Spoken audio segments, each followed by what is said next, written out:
हनुमान जी का बाल्यकाल केवल चमत्कारी घटनाओं से ही नहीं बल्कि असंख्य वीरता और साहस के कारनामों से भी भरा पड़ा था। जब जब कोई संकट उत्पन्न होता, बालक हनुमान अपनी अलौकिक शक्ति और बुद्धिमत्ता से सबका उद्धार करते। उनके जीवन की ये लीलाएं आज भी भक्तों के हृदय को प्रेरणा देती हैं। वन में खेलते समय हनुमान जी प्रायः पेड़ की डाल से डाल पर झूलते रहते। उनकी क्रीड़ा इतनी विलक्षण होती कि कई बार पूरा वन उनकी किलकारियों से गूंज उठता।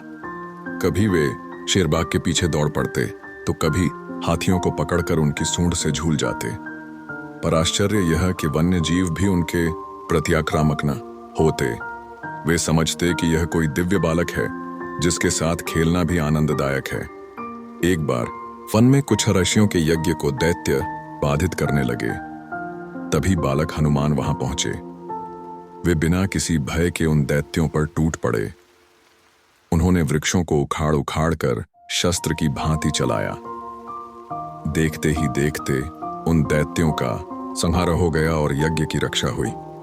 ऋषियों ने प्रसन्न होकर हनुमान जी को आशीर्वाद दिया, वत्स, तू सदैव धर्म की रक्षा करेगा और तेरी ख्याति तीनों लोकों में फैलेगी। बाल्यकाल में हनुमान जी का साहस इतना प्रचंड था कि वे विशाल पर्वतों को भी खिलौने की तरह मानते। कई बार वे एक पर्वत से दूसरे पर्वत तक छलांग लगा देते। कभी कभी वे छोटे छोटे पहाड़ उखाड़कर उन्हें इधर उधर फेंक देते। इससे देवताओं को चिंता भी होती कि यह बालक यदि असंयमित रहा तो सृष्टि का संतुलन बिगड़ सकता है। परंतु जब भी ऐसा होता, वायुदेव अपने पुत्र को समझाते और उनका मन शांत कराते। एक बार हनुमान जी समुद्र के किनारे खेलने पहुंचे। वहां उन्होंने विशाल लहरों को देखकर उन्हें पकड़ने का प्रयास किया। वे समुद्र की गहराई में उतरकर मोती और शंख निकाल लाते और उन्हें अपने गले में पहन लेते। समुद्र देवता ने भी देखा कि यह कोई सामान्य बालक नहीं है। उन्होंने प्रसन्न होकर आशीर्वाद दिया, वत्स, जब भी तू मेरा स्मरण करेगा मैं तेरे मार्ग की कठिनाइयों को सरल कर दूंगा। हनुमान जी केवल बलशाली ही नहीं अपितु अत्यंत बुद्धिमान भी थे। एक कथा में आता है कि बाल्यकाल में उन्होंने ब्रह्मचारी रूप धारण कर एक विद्वान सभा में प्रवेश किया। वहां उपस्थित ऋषि मुनियों ने सोचा कि यह बालक तो अति अल्प आयु का है, इसे क्या ज्ञान होगा। परंतु जब हनुमान जी ने वेदों और शास्त्रों पर प्रवचन किया तो सभी मुनि आश्चर्यचकित रह गए। उन्होंने कहा, यह बालक वास्तव में देवताओं का वरदान है। इसमें केवल बल ही नहीं, ज्ञान का भी अपार भंडार है।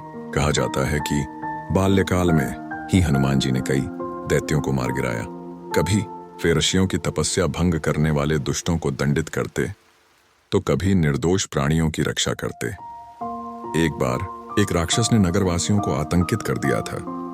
हनुमान जी ने अपने छोटे से रूप में ही उस राक्षस का सामना किया और उसे पकड़कर आकाश में इतना ऊंचा फेंका कि वह पुनः पृथ्वी पर आने से पहले ही मृत हो गया।